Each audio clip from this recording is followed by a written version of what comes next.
Sacramento missed you. Carter, stolen by Williams. And look at this. Oh, you don't like that. You don't like NBA basketball. Fox, goodbye. Oh, if you don't like that, you don't like NBA basketball. The exclamation point from De'Aaron Fox. Oh, if you don't like that, you don't like NBA basketball. Boy, that's an ESPN highlight right there. Whoa.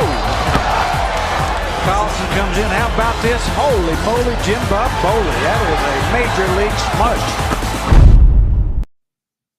My people, Kings fans, it is a beautiful Friday night. Beautiful Friday night for some Kings basketball. Win or go home against the Pelicans. And call me crazy, there is a quiet confidence amongst this group right now. It's the feeling that I'm getting from within the building. But either way, confidence or not, this New Orleans team's, I don't need to tell you, they've knocked off the Kings 5 times this season.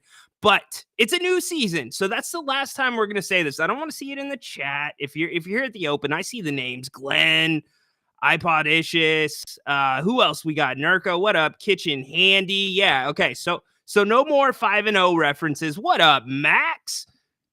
They are 0-0 against the Pelicans this year. Welcome in, pregame show. Hey, you see that little QR code above my left shoulder? Check it out.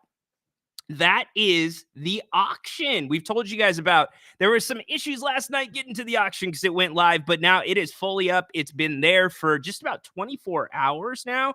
Go check that out. There's a really nice intro video from Grant. It'll take you to his website. From there, you can hit the link to where the auction is being hosted. Really cool items, really cool experiences to go along with it. But that's not why you're here. You're here for this. It all comes down to this. And how freaking beautiful, how beautiful is this? Friday night, beautiful weather in NoCal. And look, this team, I look at these numbers that the Pelicans have put up. I have. There's no way it's sustainable again tonight. It just can't be. CJ McCollum is shooting 70% on the season against the Kings from beyond the arc. And last game, not enough people are talking about this. He also had 7 assists. Now that's a problem because Zion Williamson out tonight. And man, oh man, has there been some swings in this line. Jim Rome and his team were talking about it today earlier. And in fact, I'll have you know, Romy and James picked. They both picked the Kings to win tonight. But the Pelicans are the ones that have gone back to favorites. We bring in the NBA guru, Zach. We're going to get to your guys' comments in a second. Also, we'll put the code up so you can call the show as well. Zach, welcome to Win or Go Home Part 2. How you doing tonight, buddy? Good. How are you? This is very exciting stuff today. It's do not or bad. die. It is do or die. I love it. I mean, it comes all down to this. I'm excited. The Kings have a little momentum. They just beat the Warriors, which we don't say too often, but we did it. We got them out of the playoffs, and we need one more to make it official to have a date in Oklahoma City.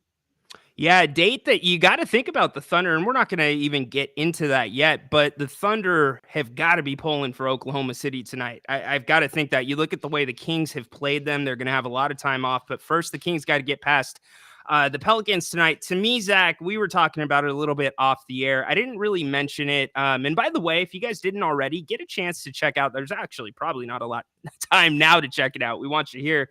But we had Jerry on last night. And my key to this game, and I'm going to tell you another one here, is I rewatched all of the games from this season. Yeah, exactly. I love it, Max. The Pels are, I don't think they are, Donald. I do not.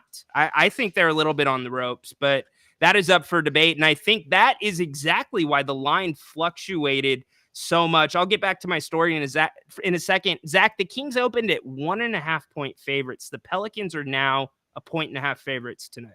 It's been moving around. I think it All started day. at one. I think it started Kings 1.5, and then Yeah. I saw Kings 2.5 at some point, and now it's down to Pelicans 1.5.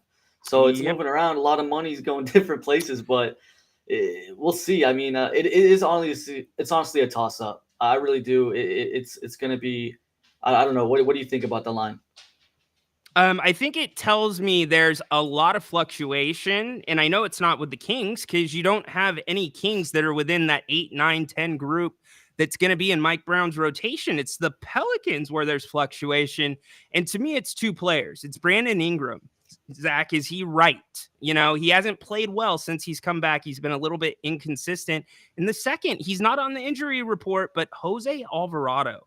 He is, Jerry has said this many a times, but he said that he gives Fox problems, and he does because he's just as quick as Fox. And Zach, you know what I mean? There's a difference between speed and quickness.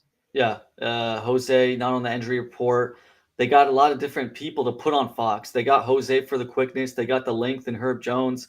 They got Trey. Great defender. Yeah, one of the best in the league. So they got a lot of length to kind of limit Fox. So we'll see how much impact that'll do on Fox, because that's honestly he's the lead. Fox is the the engine for tonight. So we'll see if how New Orleans are going to limit him at all. We'll see. Yeah, absolutely. And so, good point. And I want to get also back to that story I was telling you. You know, before the Warriors game, I told you I did my homework. And I'll tell you what, Grant brought it last night. He had looked at box scores. And I'm not saying Grant doesn't do that, but Grant is not stat guy. He does not, he's not analytics guy. And I'm not a huge analytics guy, but they do tell a story. You got to keep a balance there. But I did the same, Zach. I went back and watched the games again, and I watched the last game that they played. And here's the problem that I have, and here is what cannot happen. And I'm going to lay out the first possessions of that game for you when the last time the Kings and the Pelicans got together. The Kings' first 5 possessions went like this: miss 2, turnover, miss 2, miss 2. The Pelicans, conversely, go basket, offensive rebound, miss 2, offensive rebound, miss 2. Then they go basket, offensive rebound, and 1. And that exactly aligns with what I saw in the film, is that the Pelicans have not felt the Kings all season. The Kings have not played them physical. They have not been tough getting through screens. They have not set good screens. So, Zach, the Kings cannot come out tonight and have a start like that. No, they got to start strong. I think they've been starting out sluggish every time they play the Pelicans. All these matchups. So that's going to be very important to not start slow, on the road. But yeah, we'll see. I mean, Zion was probably taken over in that first quarter. Probably a couple of those shots that you're talking about were from him. So at least we don't got to see him today. So that's good news. But yeah, starting out strong is definitely a big key. Yeah, no doubt. Zach, we'll bring you back in a second. That's the NBA guru, Zach. I have no idea how he got that gloss. No idea. We're going with it. He knows his stuff. Huge thanks to him. He will be back in a little bit. Now, he just said something that I think is a little bit important. Zion Williamson, last game, was the distributor for this Pelicans team. And Herb Jones, he had, I believe, 4 or 5 assists. And Trey Murphy, anyways, Murphy and Jones each had between 4 and 6 assists last game. Now, I'm telling you that because where is the distribution going to come from tonight for the Pelicans? Everything ran through Zion for the most part. And when it didn't, what were the Kings doing? They were doubling the post with Valanciunas. I don't see any reason for that to continue tonight. But Mike Brown will be the ultimate decision on that. Mike Brown actually talked yesterday about how the game may be different and where the Kings need to capitalize without Zion. Here is Mike Brown. It's not going to be bully ball as much. But we have to get to the three-point shooters. We have to take care of the ball. We have to find these guys in transition, especially behind the arc. That was Coach Brown. You know what I realized? I'm going to play that one more time. I realize I got to turn my mic up for you guys to hear that a little bit better. 1 second. Here we go. It's not going to be bully ball as much. But we have to get to the three-point shooters. We have to take care of the ball. We have to find these guys in transition, especially behind the arc. Bingo. So he's saying transition is going to be a key. You know, we've preached Oh, I'm probably so loud. I am sorry. Athena's going to kill me. She probably just left the stream. Sorry, Athena. But yeah, the Kings have to come out and they've got to get the transition down. I told you guys before the Warriors game, it came down to winning transition. getting turnovers, forcing turnovers, and getting points off of turnovers. Kings did a really good job. I thought they could have done better with the points off of turnovers, but the transition was good. There wasn't a ton of transition opportunities. Now, looking back at the last game that the Pelicans played, the only reason they got back in that game was transition at the end of the game. Jerry Grant and I were talking last night. What is the separator between the Pelicans and the Lakers, with the Kings matching up with both teams? Because you have two different sides of the spectrum with the Kings' success against them. And it really comes down to this. It's transition. The Lakers, they did a really good job in transition the other night. They pushed it more than they usually do, but then they also pulled it back because New Orleans is going to give you different looks. LA was able to recognize they were going into zone at different times and then didn't force. They didn't dribble too much because that's what the Pelicans want you to do tonight. They want you to start dribbling. If you are dribbling, you are playing into their game plan. And I mean over dribbling. You know what I'm talking about. The Kings get caught in the air. They get short in the shot clock. The ball gets deflected, whatever it may be. Now, when the Kings are at their best, and I've seen some comments about Keegan Murray, right out of the gate, you see, you can get a read. I can get a read for what the Kings game plan is. Now, I have an idea of it going into it because I've done my homework, but at the same time, you have to execute it as well. And so the Kings did it beautifully against the Warriors. Now, can the Kings match up with New Orleans in transition? I think they can, but you have to be careful. Alvarado, Herb Jones, Murphy, they will pull very quickly from beyond the arc. And McCollum, you know of. And guys, gals, if you can do what you did to Steph Curry, seriously, if you can do that to Steph Curry, and I know Larry Krueger said that Steph was, give or take 70% in his opinion. Now, I'm not sure if that was the right number, but Steph was definitely not 100% last game. He looked tired, and we talked about that going into the game. I had heard that from some of the people in the Warriors organization. So, yeah, it comes down to transition. We can talk about that a little bit more, but hey, I said I want to get you guys in here, so let's do this. And Donald, yes, I mean, you're going to be, could you be overconfident? Maybe. Yeah, but I don't think, I think they're a little bit lost without Zion. You guys remember Zion left the floor. Actually, no, he did not leave the floor, but at halftime of the game against Sacramento, the last one in Sacramento, he was kind of hobbled. He was dealing with something. You remember, he limped back to the locker room. I think he kicked a chair at the end of the bench.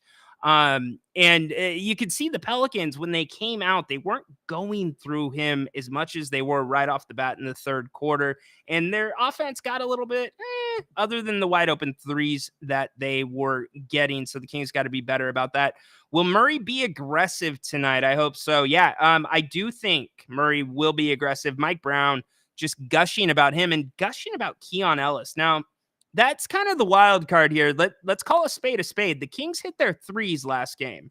The Kings hit their threes. So the Kings aren't hitting their threes. What do they do different? How do they turn up? And how can Domas have a bigger imprint on this game? Black Box, what's up, my brother? All the way in. Oh, it's Dorian. My bad, Dorian. What's up, man? Hope you are doing well. My pleasure, Dorian. Thanks for being here. The only season that counts. Damn right, Jason. I love it. Donald, I already got you one time, so I'm going to keep scrolling. I'll get you back in, though. No matter what happens, I'm satisfied they eliminated the Warriors. Amen. Yeah, you sent Big Brother, or what used to be Big Brother, to the basement, but it's in the past. You know, I think that for now sets aside the Warriors, right? I don't think we worry about them as much. They're still going to have Steph Curry, so they'll be dangerous, but they're not going to be a title threat per se. We got some OKC fans in here. Interesting. You think Kings will win by 15 points? All right, Nurko. Well, here's what I'll tell you. They're going to have to do better than they have this season in New Orleans. They're only averaging 102.5 points. That's a problem. Even if the Kings are playing really good defense, that's an issue. And again, the transition is where the Kings can make it up. It's their secret sauce. Zakara, why would the NBA want the Kings than the Pelicans, as Jerry stated last night? Because you've got not arguably, the fan base in Sacramento is, I've already told you all, I'm not kissing your ass. You are the best and smartest basketball fans in the NBA, in my opinion. And I'm, again, not kissing your ass, but you guys know your stuff. That's why I'm able to have conversations just off of the chat. So that's one reason. How's it going to show up on TV? Do you want to see empty seats? Do you want to see bad matchups? And you have Zion out. Now, that's a different story if Zion is actually in. So I think that's what Jerry was alluding to. It would be better for the NBA for a Kings and Thunder matchup, because then you've got two of the up-and-coming SGA. And I talked about this on the show last night. SGA should be the MVP of the league, in my opinion. What if Fox goes in there and wins this series? You know what? We'll have this conversation. I don't want to get into it. Knock on wood, Zach Walk. Knock on some wood for me. I know you're back there. Yes, the line fluctuated. Glad you got your money on there. Greet Adam. Are you there? My man, that's right. You made the trip. I've been seeing some posts. There are some Sacramento personalities in the house there. If any of them happen to be watching this right now, have fun, root this team on.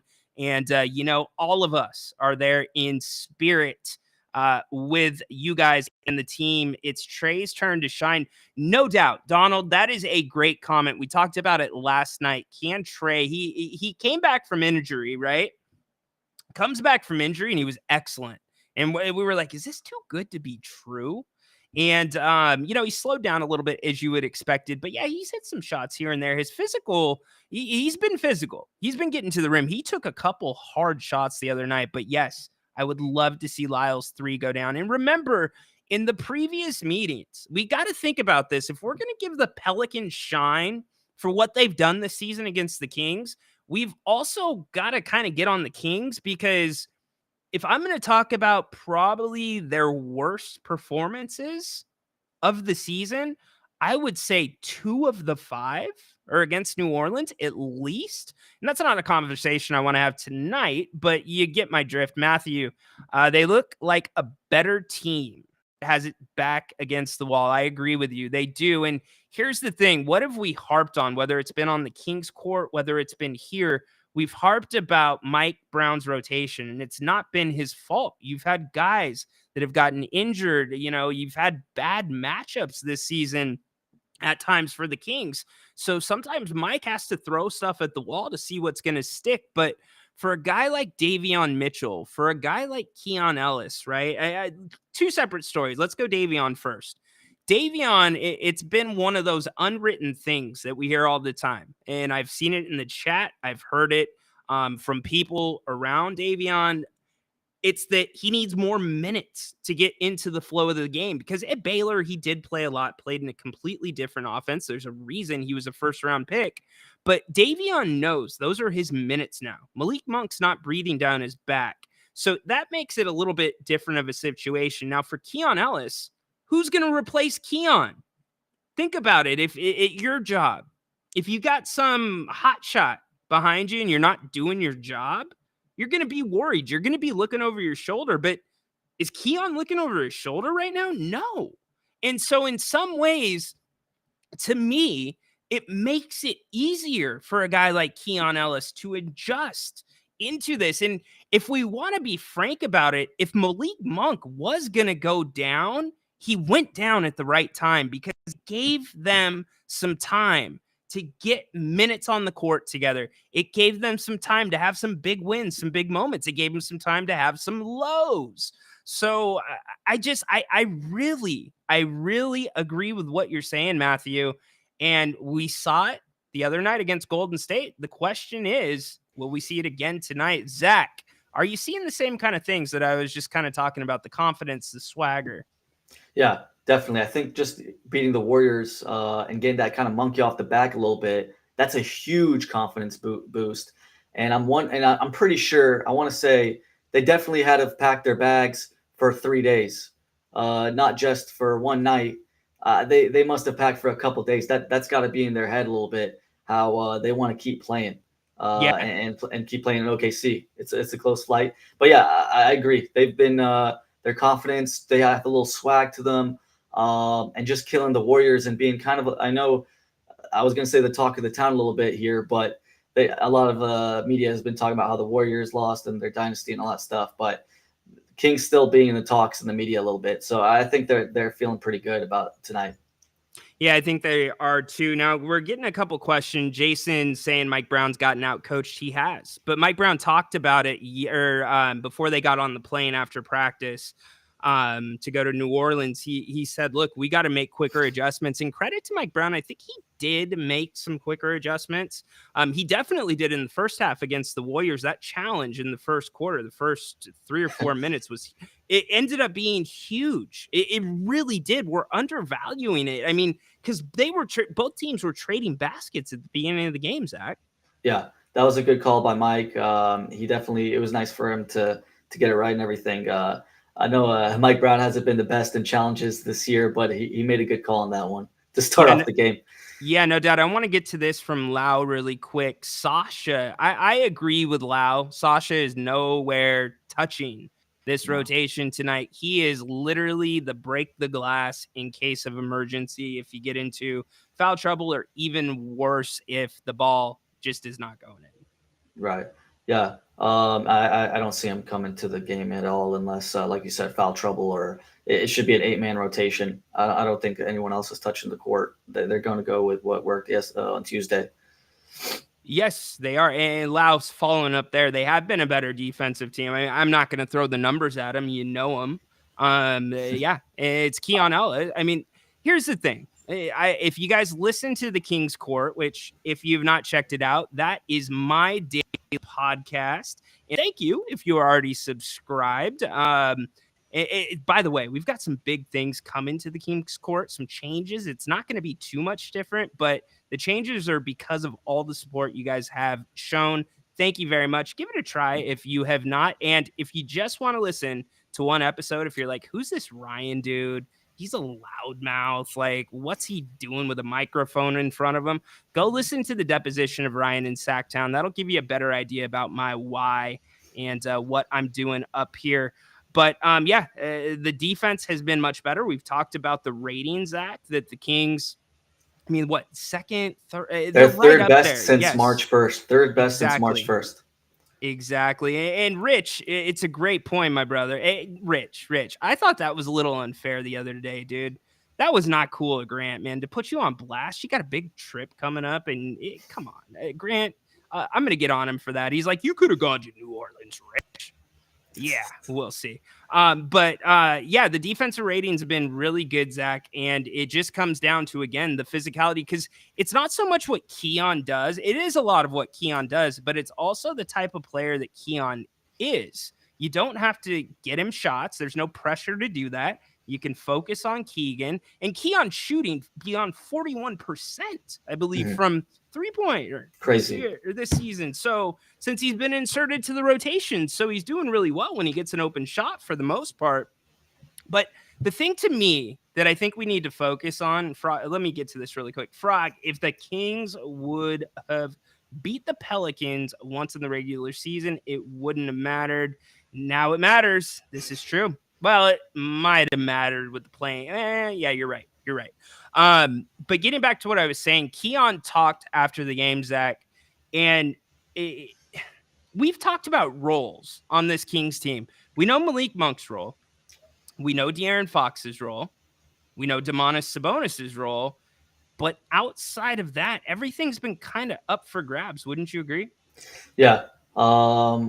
Everyone, yeah, you're right. Keon now has been getting into his role a little bit.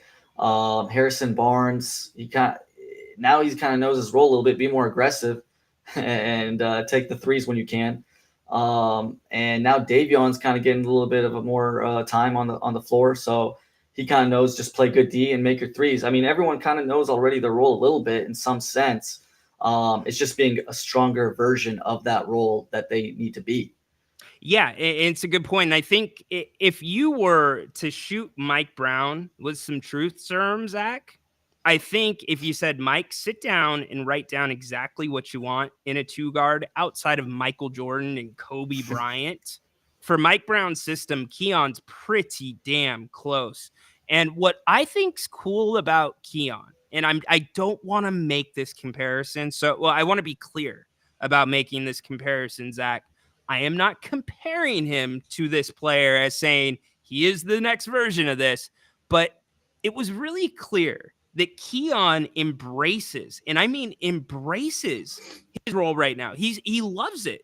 It's exactly where he lives. And credit to the Stockton Kings. Again, I've talked so much about what they've done to get the young guys ready that may be getting a shot this year, and Keon way, way beyond schedule and ahead of schedule. But I mean, it's perfect. It's perfect. And I think it's shown us, Zach, nothing else, that if it's not Keon Ellis that starts next year for the Kings, because we're not going to have that conversation yet, he's going to be in the rotation, but you can damn sure bet that a lot of those traits that he has, Mike Brown and Monty McNair, I bet they're going to be looking for a similar two guard. Because Zach, how long have we heard 3-and-D between the forward and two guard position? It's been crazy. It's been a while. Yeah, Keon, he's been playing excellent. What are you going to compare him to a certain player? Because I had a player in my mind. Thank you. It's Doug Christie. Doug Christie, okay. And so I'm not comparing his play, but you know how Doug embraced, like, hey, I'm going to play defense. I love playing defense. I'll shoot an open three, but I know my limitations, and he would create sometimes. And that's the cool thing about Keon, having a basketball background, watching him from when he first came onto the roster as a full-time Sacramento Kings, Zach, and watching him now, it's really clear that the game has slowed down. The game has slowed down. Right. Yeah. For me, that's a great comparison. I had someone in mind, Alex Caruso, kind of similar type of 3-and-D type player. But he's been playing very well. And yeah, exactly because Mike Brown, he's been wanting a little bit of this from Kevin Huerter. I'm not trying to compare the two, but he wants the D, and 3-point shooting has been great. Obviously, if Keon can be a little bit off the ball shooter like Kevin, that would make him one of the best two guards in the league. But yeah, it's great to see how Keon's developing, and Mike Brown's giving him the time. And it is crazy because I remember in December he got some time, and January he got a little bit more time, and now here we are, and he's playing in the biggest playing game of his career. Yeah, and the moment does not seem too big for him. Oh, shout out to my guy Mason Jones, by the way. Second team All-NBA G League. So happy for him. And again, the Stockton guys down there. Zach, we'll get you back in just a few minutes. Thanks, brother. Thank you. Yep. The Guru knows his stuff. What do you guys think about the Guru's background? He's got the TNT set. I mean, do you think that's really Guru's room? Guru, is that your room? Did you set up your room like the TNT set? I needed a basketball hoop to shoot in, and I made it as nice as possible. It's similar to TNT, you say? Yeah, well, I mean, I can't tell, but I mean, it looks like you got a full court behind you. You got your broadcast desk, man. I don't know what you do for a living, Guru, but I got to live, breathe, and talk ball 24/7. That's all I do. I love it. I love it, brother. We'll get back with you in a second. Hey, really quick, I told you about the auctions off the top. If you haven't gone and checked those out, please go check those out. They will be up for about another week. I think they expire tomorrow night. So we have set minimums on them because you had to set a minimum. We think we've made them pretty reasonable considering the experiences that come with the memorabilia. So pretty cool stuff. You can go sit courtside with me at a Stockton Kings game next season, and we will go to have a wonderful, nice little dinner at, where I'm going to say, that's Bennett's West Side Grill in Rockland. Well, we probably won't go to Rockland. They have 3 locations, Howell and Fair Oaks. They've got Roseville. We'll probably end up at Howell and Fair Oaks. But hey, Jerry Reynolds and I were just there earlier this week having lunch. It was wonderful. Full house on the patio. Perfect time of year for the patio. And by the way, with the spring weather coming out, you got Mother's Day. Go to bennettsrestaurants.com. You can make reservations, get gift cards, check out their menu specials like brunch, 2 entrees, bottle of champagne, $44. You can't even get a McDonald's big breakfast for 2 people for $44. Come on. And then also this month, they're doing a special Mexican menu. I got to see some of it. It looks fabulous. So do us a favor. You know how much we love our Bennetts, and all of you, thank you for supporting them and going out and giving them a try. I know you guys have given us a ton of feedback. I want to get to some more of your comments. Drought, I really appreciate the kind words. Thank you. Thank you. Thank you. It's so much fun doing this for you guys. And that's why with the auction, I kind of want to make this clear. And Grant, go look at the video. We don't ask for super chats. We appreciate them, but that's not why we're here. I mean, certainly we're staying afloat. We're doing our best. We're making it work. But we could ask for, you've been on shows. If you're watching our show, you've watched other digital shows, and no hate towards them. They've got to make a living too. But, sometimes you got to do a super chat to get your comment read, or you know what I mean? We don't do that. We love our community, and because you guys are such great fans and so intelligent. So we just like to do something once or twice a year to kind of raise funds for the channel. Obviously, you see, I have built my studio. We want to upgrade Grant as well. And we've brought new stuff to you this season. We've incorporated all of you. We're doing calls. We're going to bring even more to you next year. And we want to get you more guests as well. Jerry Reynolds, how about him? He's been here every single halftime, or almost every halftime with us, and he will be back tonight. So that's going to be a lot of fun. So that's why we're doing the auction. We really appreciate all of you, whether you donate or not. Thank you for being here, all 529 of you watching right now, whether it be on YouTube or X. And also, I do want to, speaking of the auctions, give a very special thank you to Max and the team at Envision Web Designs. Max and his team have been just a life preserver for Grant and I, because we know this radio podcasting stuff, but when it comes to doing websites, that ain't for us. And you know what? To be quite honest, it would take too much of our time. It's not efficient. And so we smarter, not harder. We called Envision, and Max and his team, they asked us what we wanted. Not only did they ask what we wanted, they presented us ideas and alternate ideas on top of that. They are the best at customizing the experience. And I'm going to say holding your hand through it, but it really is that. They are literally right next to you. And if you're anything like me, I am, I should just say, I mean, I'm not bad tech-wise, but I need a lot of help. There's probably some stuff, and I know I'm the producer and I'm the tech guy around here on if you don't like that, but even I need some help sometimes. And Max has been right there for us even with that. So if you have a business, if you have a website, and maybe you want to get it running better, go give Envision a call. We really appreciate Max and the team. All right, let's get back to these comments. I know they're piling up. I want to get as many of you in as we can. By the way, 3:15 remaining in the fourth quarter. Miami is going for the second season in a row to the playoffs. They're going to be playing the Celtics. It looks like Chicago. Season will be over 105-79 again, about 3 minutes to go. And hey, don't forget the Heat last year, y'all. The Heat made it to the NBA Finals. They were in the play-in. Just saying. Athena, what is your dream job? Funny you should ask. There's two. There is actually two. One is what it's in the realm of what I'm doing right now. And the other is the same, but it's on a bigger, much bigger stage.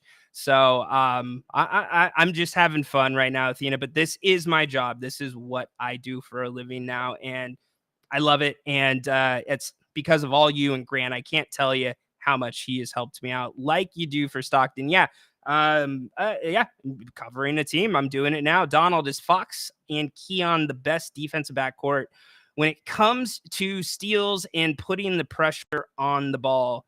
Your best backcourt is Davion, Keon, and then Fox at small forward. Sounds crazy. Fox is natural. His best, if you guys ever read Strength Finders, where it's know your strengths, know your weaknesses. De'Aaron's strength defensively is playing that free safety position. The freakiest defensive plays he's made this year have been just that, where he's kind of roaming and, he comes by for a block or a steal. So freeing him up to do that is really what it could be. You could see me calling the Kings games. Thank you, Matthew. That's a huge compliment. I would certainly be open to that. Christopher, Kings 122, Pels 98. So you guys are thinking it's going to be a blowout. Ryan, I know the rotation will be shorter, but do you think Len will get more run with the Pels having more size? Is that mute with Zion being out? No, it's not, because you've still got Brandon Ingram to deal with. You still got, whether you want to admit it or not, Herb Jones is a problem. And he's a pest. That's the best way to put it. Jerry compared him to kind of like a poor man's Tony Allen. But getting back a little bit more, and I say Len because that forces other guys they're not so good in rotation. So you're going to see Len with Valanciunas. We're not talking about it, but Sabonis has got to stay out of foul trouble. And remember, the other night against the Warriors, the Kings didn't let the Warriors dictate where they wanted to go on the court. They didn't get to their spots. The Kings said, you guys can have these spots, but you're not getting over there. And it's got to be kind of the same way tonight, both offensively and defensively. And here's the other thing. Here's the other big thing. The pick and roll. We haven't talked about it enough, but the pick and roll, everything in the first half against the Warriors was downhill. It was downhill. And I have been critical of De'Aaron at times this season because he's not as good off the pick and roll. That's Monk's specialty.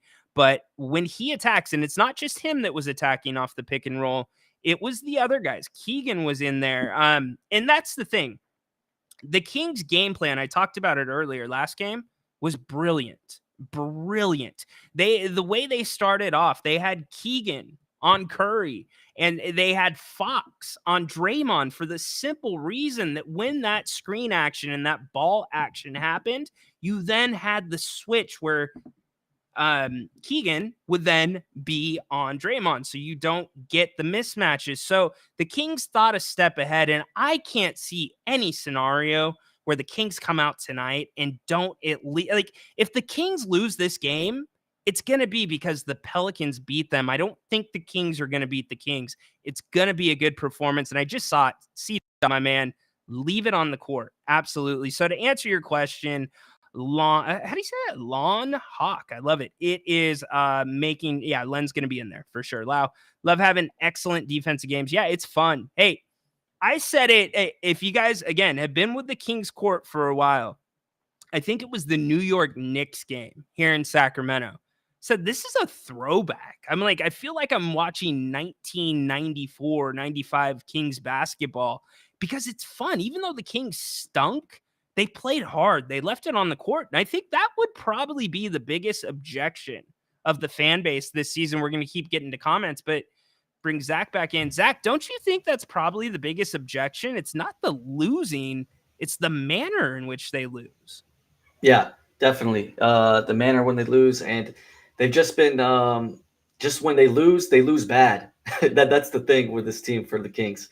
But to be fair, like you said, that New York game, that was a close game. I mean, it was physical. It went to the last minute, and they had a chance to win it in overtime or whatever. But it was going great, and I think we'll see what happens with that. I don't, like you said, they're not going to get play poorly. I think they have a game plan. They're going to play properly. They have momentum. They got the confidence. I just don't think that they're going to play poorly. I think the Pelicans will have to beat them if they're going to tonight. Yeah, absolutely. Good point. And Kevin, really quick, you were mentioning bench points. Here's the thing with the bench. I'm not so. You can't let the Pelicans bench, and Zach, you can hop in if you think I'm wrong. The Pelicans bench just can't go off. I don't mind if the Kings bench is outscored as long as the transition points are where they should be, like they were last game, and then also points off a turnover is fine. Yeah, I agree. I have 3 keys to the game, one of them is those limiting the bench, but more general is the 3-pointers. Oh, the New 100%. Orleans, the Pelicans, when they win, they make 14 threes. When they lose, they make 10 threes. So there's a big difference there. That's one thing. Fox, he's got to get hot. He's got to make those mid ranges. Valanciunas might be letting off on those pick and rolls, so you got to take advantage. So when he's going inside, I think he'll be open. That'll be a good recipe to get him scoring wise. If there's going to be length with Herb Jones and stuff like that, he's going to need those screens and play that pick and roll properly. So those are two keys. And then the third one, you got to let Keegan shoot. He's gonna have to have a decent game, or at least a great game, because him and Fox got to be the ones to take charge scoring wise. Sabonis, he'll get his 15 to 20, maybe mid 20s, but it's going to be Fox and Keegan are going to hold the offensive charge for this team. And the one thing, I don't know if they're going to try to do it, but I kind of saw in the Warriors game where they're trying to get switches, like Fox wanted Clay, and when he has Clay, he's just going to try to get him and cook him. So I think today they got to do the same thing, but with CJ. 100%. I was just saying that they have to target the matchups they want and not just hope they show up. They got to go after them like 100%. They did the other night. So really quick, couple really good comments here, and we're going to get ready to wrap up because the Miami Heat are moving on to the playoffs. This one's going to be coming on pretty soon for you. The Kings and the Pels. Don't forget Jerry Reynolds right here at halftime with us, and then after the game, open phones. We're looking forward to that. Patrick, it's a great comment, my friend. Absolutely. I've been saying that when Malik got hurt, if Sacramento was a pressure cooker, that little nozzle or whatever, it got flipped over to the other side and all the pressure came out. I think 100%. People are saying, in fact, James Kelly on the Rome show said this today. He even called me out. He's like, Ryan, what's going to happen with your Kings if they don't win? I'm thinking to myself, nothing. I mean, we already know what needs to be done with this team, whether they win or lose tonight. So I don't think it really changes much. But if you're the Pelicans, it changes a ton. So one win away from that 6th seed. So they're going to be thinking about that. No doubt. Hey, Zach, thanks for being here tonight, buddy. Enjoy the game. We will talk to you soon. That is Zach, the NBA guru. Go check him out on Twitter. Yes, great job. Great job there. Absolutely. He's got to find that balance.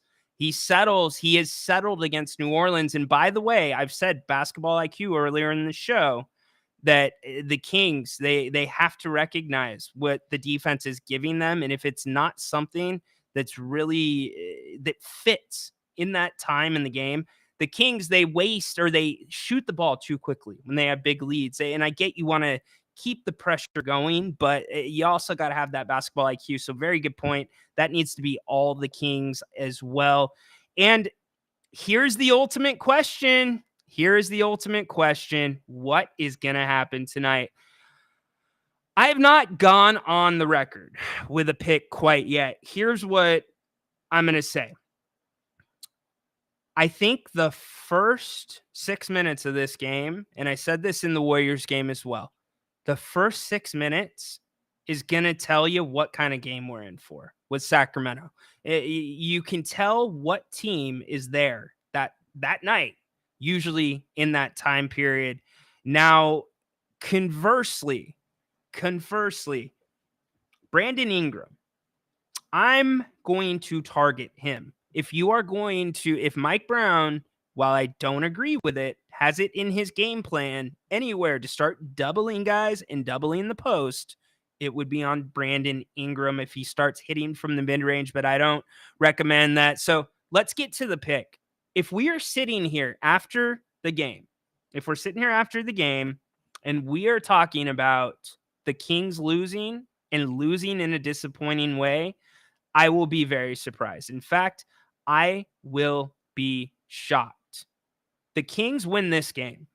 The Kings win this game convincingly. The Kings will probably let that lead slide a little bit. The Pelicans will make a run, but the Kings win this game. They move on to Oklahoma City, Sacramento. We didn't know if they could do it in a one-game sample size. Well, guess what? They pulled this one off tonight. That's 2 March Madness games. And I hate to tell you this if you don't already know, this time of year, it's all about who's hot and who is not. Think about it. A lot of these teams came in hot in the play-in. The Kings were not, but they still had a quiet confidence about them. Again, they could have hung their hat on the ref stuff, and that's another big key, last key. is how the officials referee this game. Will they let them play? But at the end of the day, your Sacramento Kings are moving on. They will play the Oklahoma City Thunder in the first round of the NBA playoffs, and the beam will be lit tonight. Hey, thank you guys so much for being here. Go enjoy the first half. Go Kings, light the beam. Go check out the auctions. We would love to have you bid. If not, go just look. There's some cool stuff there. And we will be back at halftime. Huge thanks to the NBA Guru. Huge thanks to all of you. You know what I'm going to say. Go Kings. Light the beam. See you in 24.